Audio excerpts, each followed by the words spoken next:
When you need to build up your team to handle the growing chaos at work, use Indeed Sponsored Jobs. It gives your job post the boost it needs to be seen and helps reach people with the right skills, certifications, and more. Spend less time searching and more time actually interviewing candidates who check all your boxes. Listeners of this show will get a $75 sponsored job credit at Indeed.com/podcast. That's Indeed.com/podcast. Terms and conditions apply.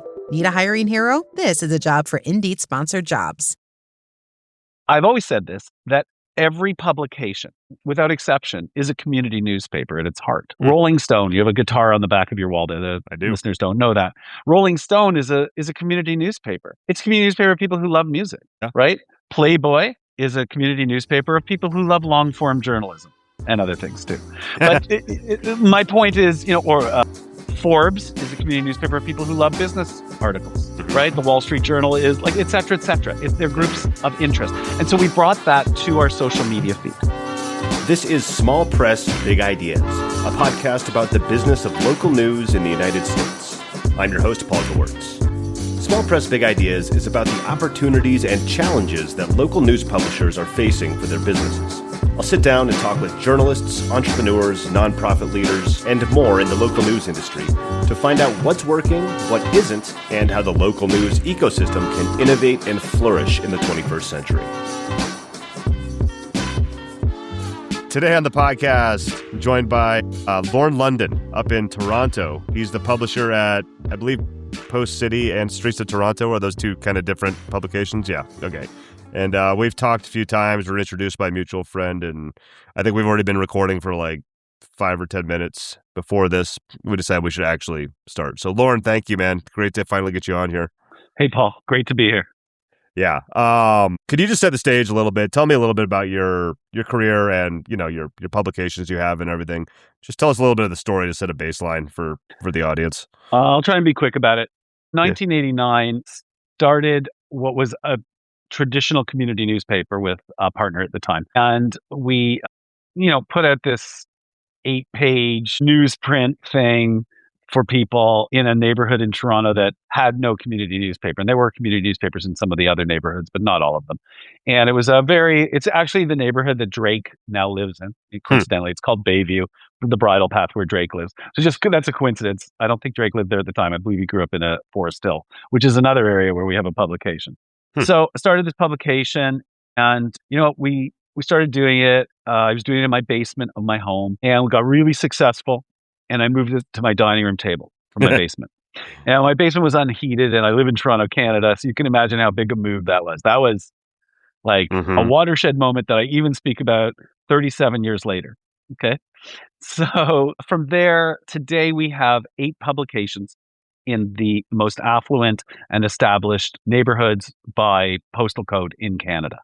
So it's a very affluent, very established reach. Some of them are super cool, young, hip neighborhoods. Some of them are more established, still very wonderful neighborhoods, but they have a different flavor, each one of them. We reach 200,000 readers every month, about 100,000 copies of the magazines.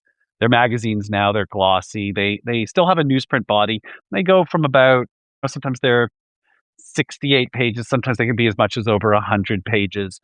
We use the postal service to deliver them all we go to every single home in every single area. So it's blanket coverage. And that's our print business. Just think of it like a hybrid between a traditional city magazine, say like for you, it's American Audience, say Chicago Magazine, LA Magazine, etc., and sort of probably the strongest food publication in the city. And I kind of like to think of it as that hybrid, which is actually what has made it still successful. And we now do we print twice as many copies, we distribute twice as many people as the traditional city magazine in Toronto. So we're technically more successful than they are, I presume. And that's because our cost structure has been kept a little bit lower because we blanket cover these areas. I often like to say we were free before the internet. Nice. That's our print side.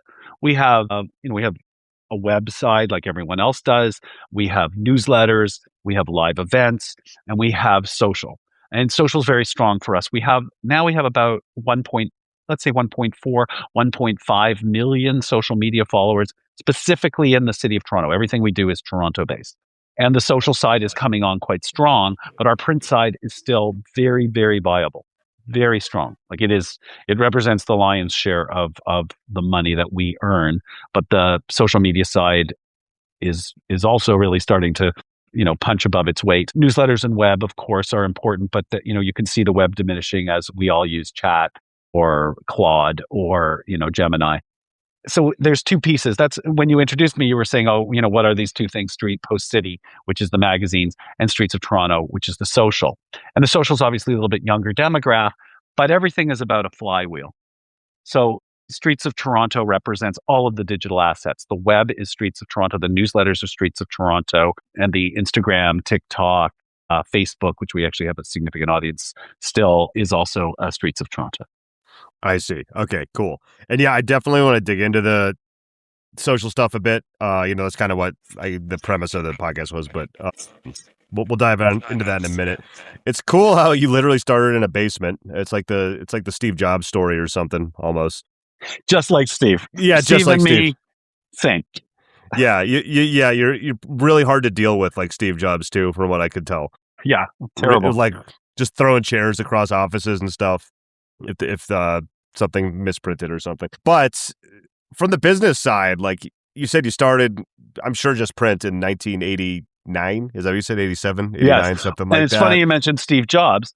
We were able to publish and be a publishing company because of Apple. I mean, because we had, an SE, which we still have at the office. We don't make anything on it, but it sits in the waiting room in a place of honor, because without that, we would not be the publishers we are today. And a laser writer, which was an Apple printer at the time. They cost $10,000. I remember we borrowed the money to buy them. Wow.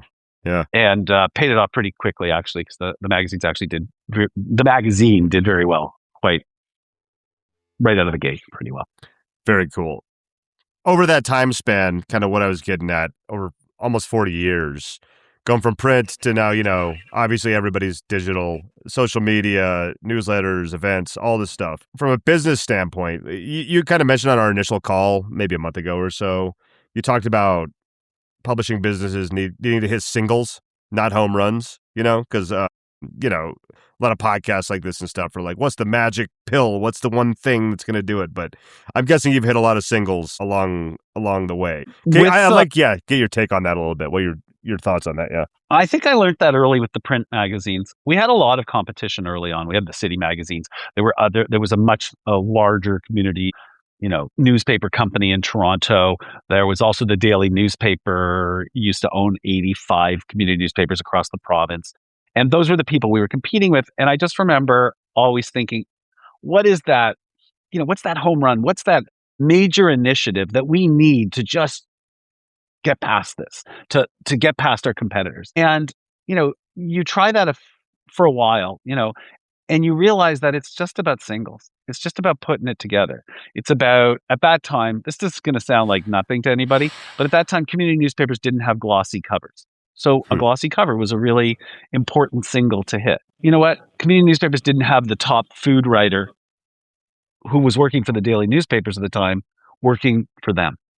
But that was another single, right? The legitimacy of content. And then other columnists and getting more high profile columnists and on and on and on. Like, I don't want to beleaguer the point, but it dawned on me, and still to this day, it just drives everything we do. You put everything you can into each at bat. But you know what? It's okay to hit singles, because you put enough singles together, you're gonna score runs and you're gonna win.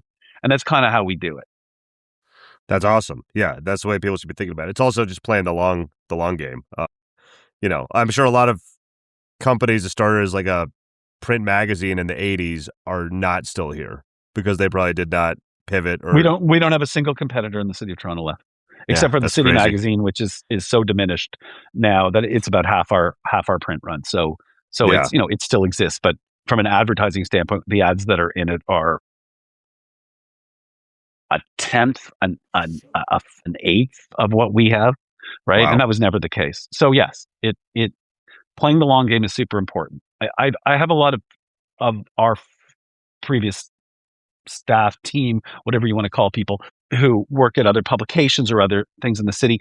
And when we get together, they always, obviously they're just blowing smoke up our bumps, but they say, how great it was to work here. But we also always give things a longer opportunity to succeed.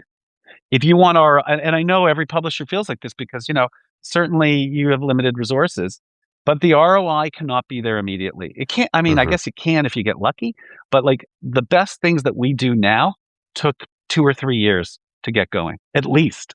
And they are real drivers of our growth now. But they were just, it took a little while for those things to go, and you had to keep doing them. You had to believe in them.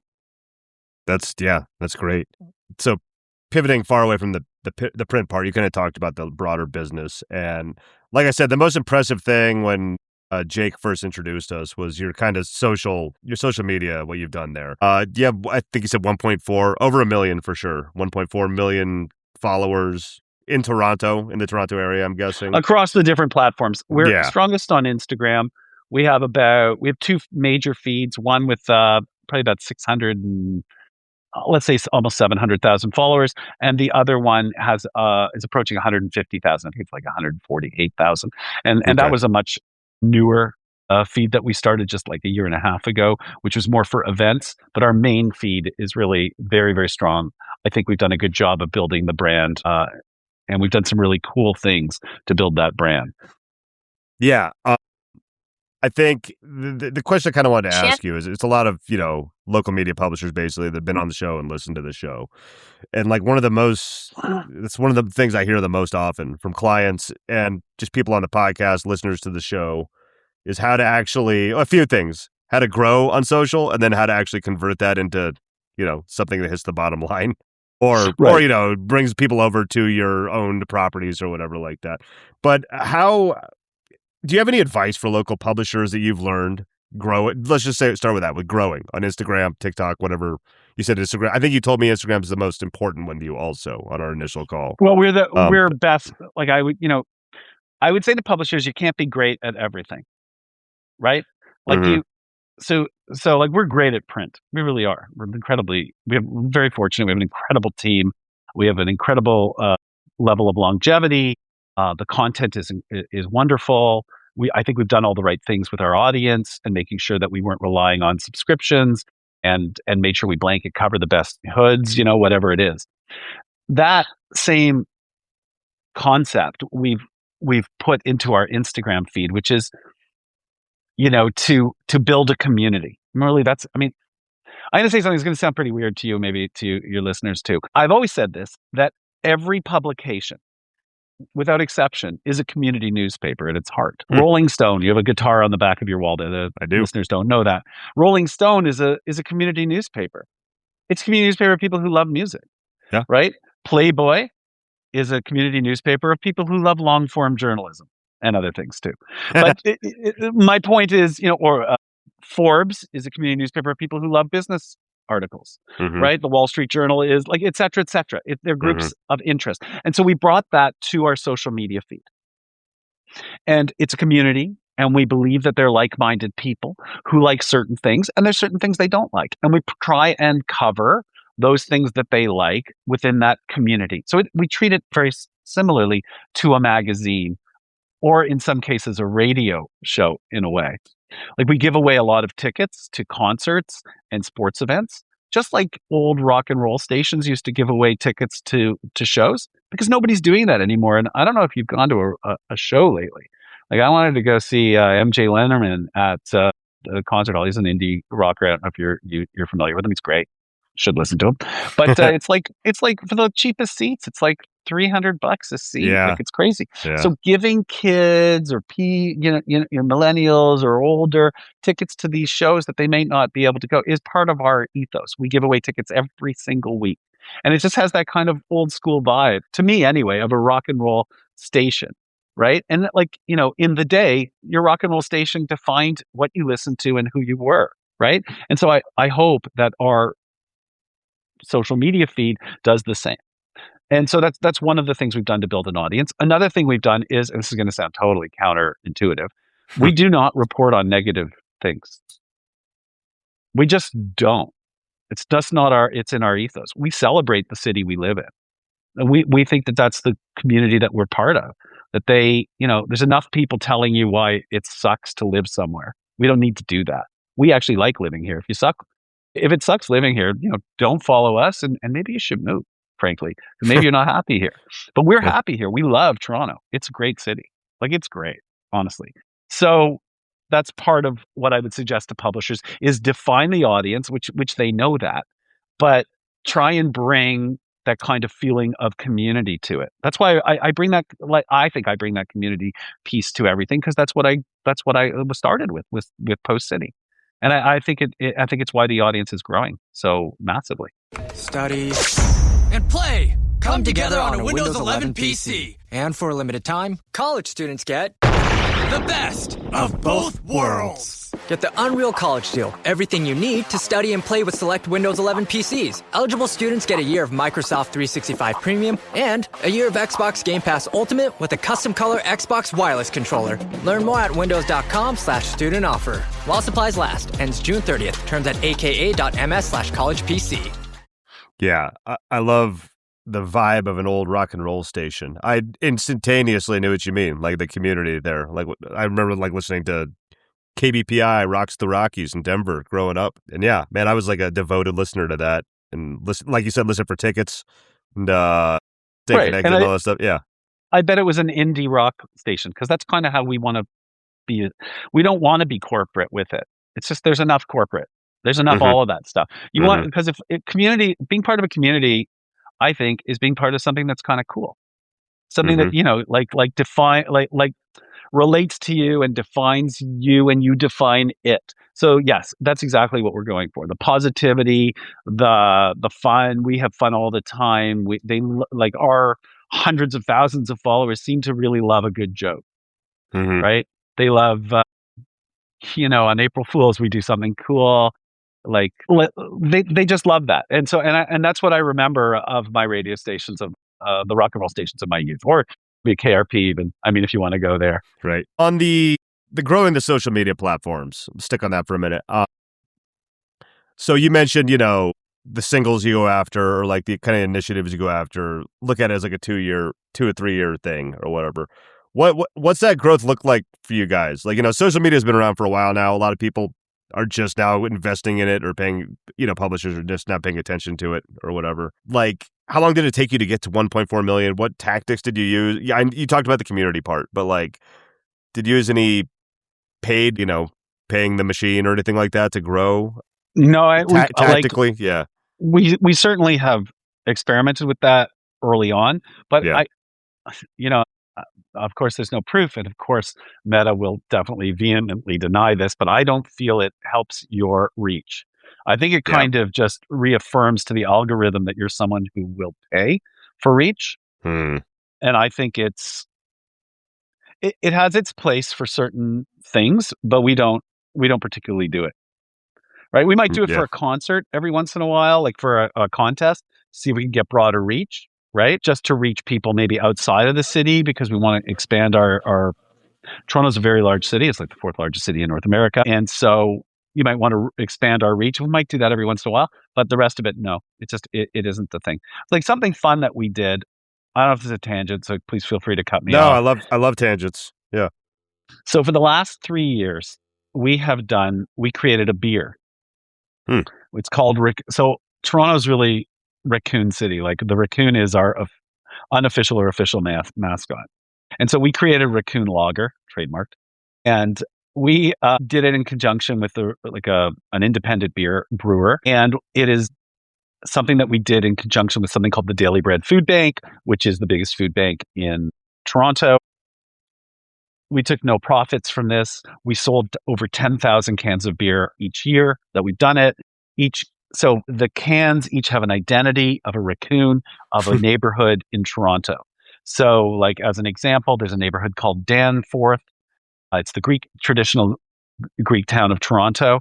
And we named that raccoon Danny Forth, and he's on the can, and you see him, and we gave him an identity, or her an identity. I can't remember specifically, but I believe Danforth is an exterior designer, and or maybe a binfluencer, because raccoons love to go into bins, something like that. So every one of them, and this was kind of our naivete in doing beer. When you go to the beer store or the liquor store, you see beers, they all have the same label.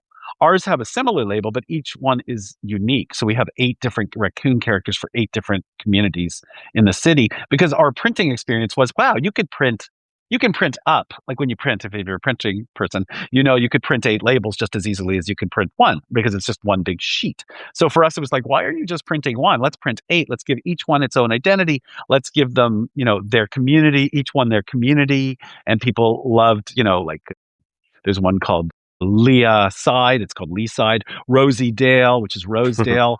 There's Parkdale, which is Parkerdale. And we made some of them siblings. One was like a rich sibling. One was like the younger, cooler sibling. You know what I mean? All these different things. Anyway, so we raised a lot of money for a great charity. We had, thousands of cans out there. Restaurants were selling it as well. And we had our QR code on the can, which could direct you totally right to our Instagram feed.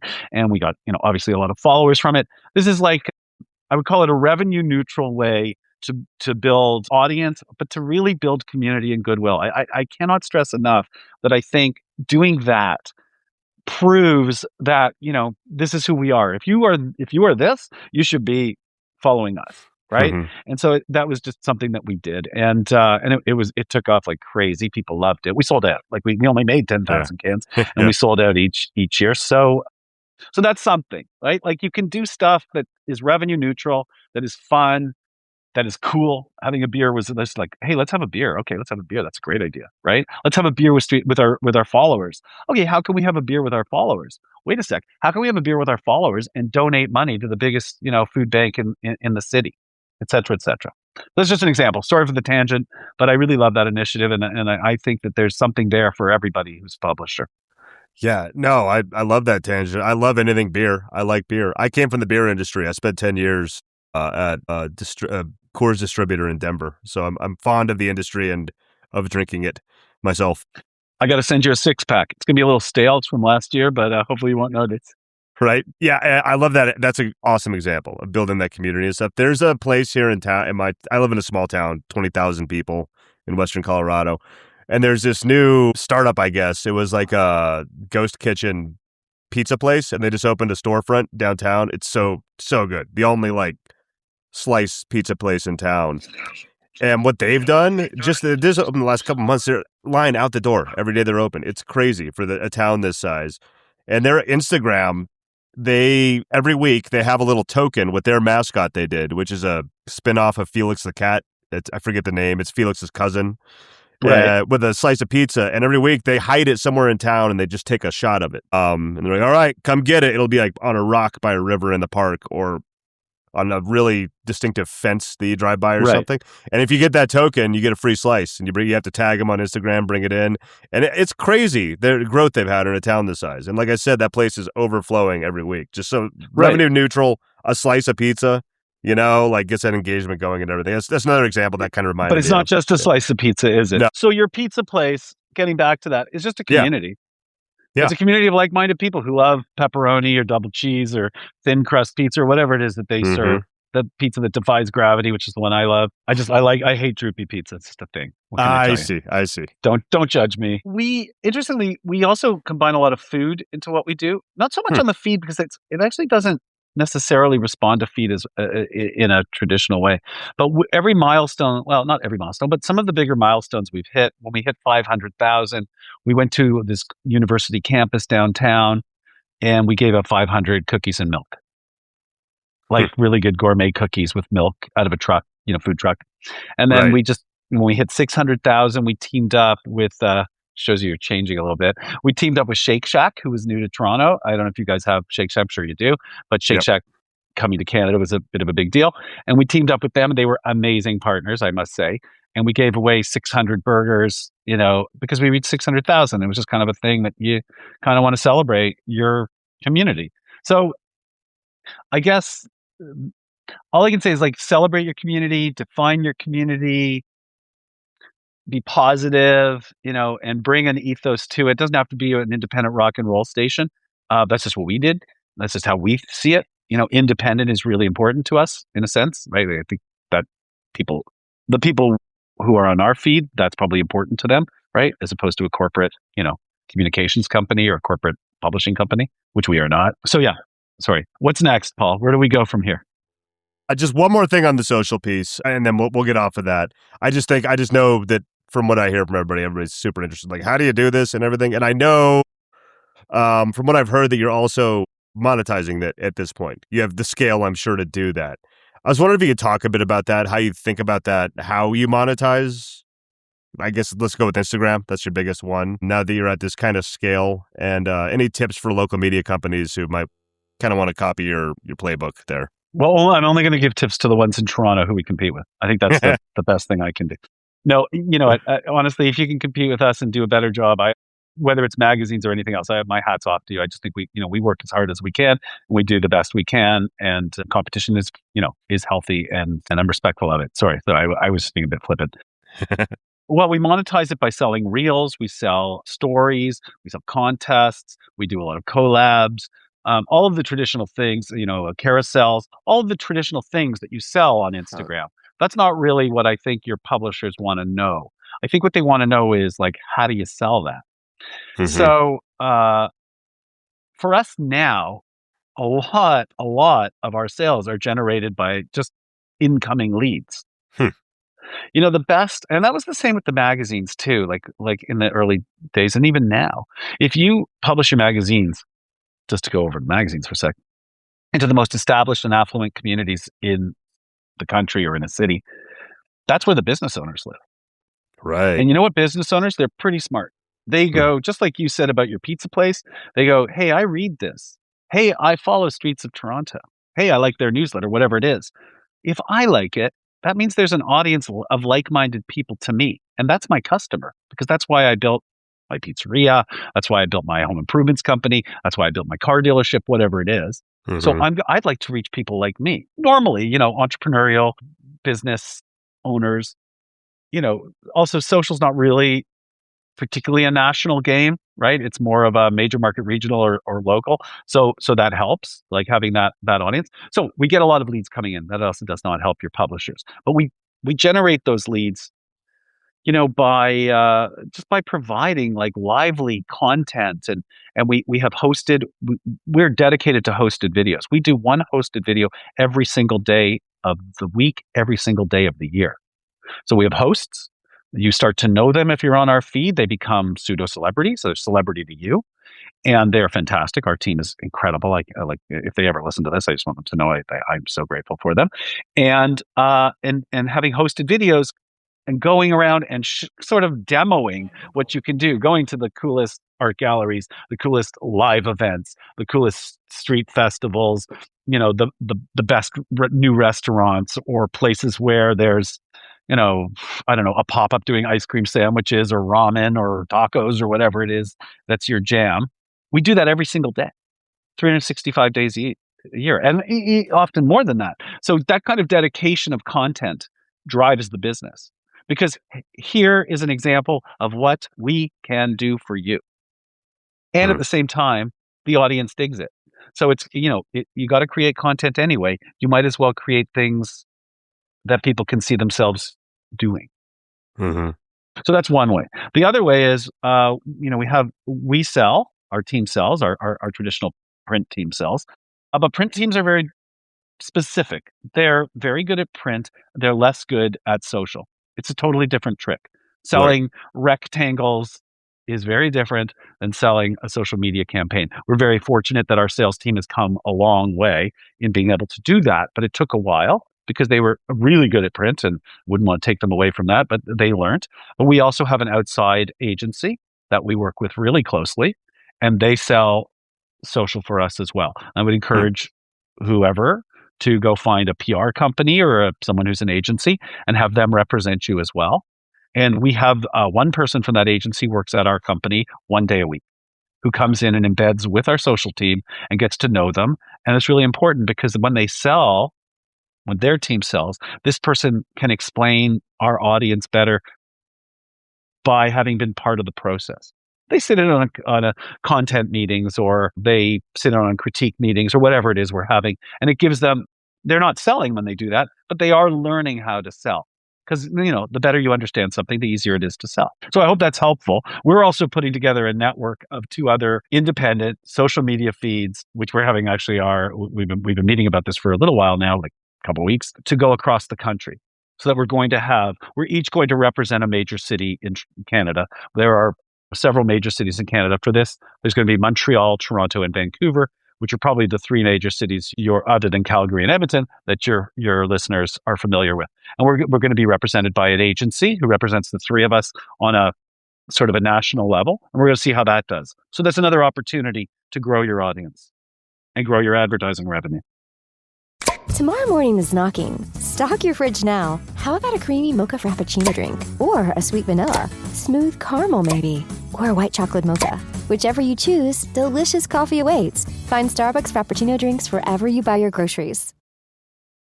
Very cool. Yeah, no, that's super. Well, even like you were saying, like, this might not be helpful because we have this and everything. I think a lot of that stuff is helpful. Like with the idea of how you go out to all the affluent neighborhoods and everything, even if somebody doesn't have that benefit of their publication or something, it's a mindset thing of like, well, how could I do that? How could I get in front of the people that I want to get in front of? So I think it's super helpful. Just like community newspapers, just like every publication is a community newspaper, it's hard. You live in a 20,000 person town. Toronto is just, and LA is just, and so on and on, is just a series of towns. Some of them are 20,000 people. Some of them are 50,000 people. And it's all grouped, right? You choose where you live in a city, sort of based on a town mentality, right? Right. Yeah, that's true.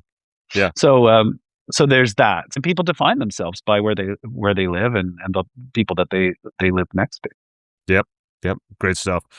All right. I'm done with social media. I won't ask any more about that. I have one more question written down here, and you've kind of touched on it a few times, but I'm going to ask you again anyway, because you just kind of talked about your mindset, building that community, indie rock station, viewing it as a community, all that. And you talked about hitting singles. We talked about that a lot. But I just had written down, a lot of publishers I've talked to are looking for a silver bullet to kind of save their business, local news in particular. From your perspective, what is the mindset shift they need to make instead of, because it's kind of hard to get in a scarcity kind of mindset of, I need to, bring in revenue now. I need to save the business, for a lot of like local news outlets and stuff. How would you recommend, because you have a great mindset, you have a great way of thinking about this. What kind of, I'll stop rambling. How would you answer that? No, that was so nice. Thank you for saying that. I really appreciate that, actually. Yeah. I hope that's true, but thank you for saying it. I think, I obviously didn't prepare for this question, or most of them. Sorry. But the top two things that come to mind with this are, well, a couple of years ago, I decided that I didn't care where the revenue came from, within reason, other than the gambling and the narcotics. No, I didn't care where the money came from, as far as whether it came from the magazines, it came from the classifieds of the magazines, it came from the website, it came from the newsletters, it came from the live events, we sell merch, we do best doctors and best lawyers lists, and we have plaques that we sell with that, and the social side. I didn't care. I realized it just doesn't matter. But what matters is, of course, making money. But you can't get too stuck on where that money is coming from. You just kind of have to work on a lot of different fronts. This is not the publishing. I mentioned that salespeople focus, print salespeople have always been able to just sell rectangles, and it's kind of great, right? You can focus on one thing and making that rectangle or that square or whatever, the focus of your existence. You have to be agnostic. You have to be open to every different revenue stream. It's not just like you're a traditional publisher and you're going to print magazines. You have to have the flywheel. The social drive has driven our print business significantly. We were up 20% last year organically with no new publications. Well, I was wondering why, and I just think it's because the whole flywheel of content and vibe and everything is working. The newsletters work, the web works, and so that's number one. Be agnostic. Think about all the different things that you can do. Don't think of all the things that you want to do. It just doesn't work like that anymore. You can't just do that. And I think that the second piece of that is how to say this. Sorry. It's hard to take a second on a podcast. No, I never thought about that. It's all good. Also, I should have mentioned I edit everything in post, so I can Excellent. trim This should this up a definitely bit. be So edited out. take your sure. time. I'll mark This is the clip. part, Paul, edit this part out. I would say, so being agnostic is one, not caring where the revenue comes from. And the second piece is fight the battle where you are strongest. This just sounds so obvious. It sounds so obvious, but it is not. So we, years ago, and we've always been super successful in print. And there was a new company that came along and they were really strong on web. They were super strong. And it was really frustrating. I was so frustrated. Like, why can't we be strong on web? Why the heck? And of course, they were only doing web, right? And print is its own, beast, and web is its own beast. And I respect everybody for doing what they do well. But fight the battle where you're strongest. So we would be like, oh yeah, our website's amazing. And theirs was clearly had a larger audience at that time. But then we started to combine print with the website. We're like, well, we can't just beat them on the web, but what if we combine our sales model? So when you're buying an ad with us, you're not just buying web, you're buying print. This may sound so obvious, but if you think about all the different things that publications and publishing companies do, fight the battle where you're strongest. Don't try and look at your competition and try and fight them where they're strongest. Make them fight. Combine what you're doing. So that made us even stronger because nobody else had print publications who was really strong on the web. As an example, okay, and that extrapolates today to live events, to newsletters, to the social, which is actually one of the strongest pillars of what we do. And we combine that, it's game over for most people, right? Yeah. That's great advice. It is like obvious, but easy to miss when you're kind of in the trenches and everything like that.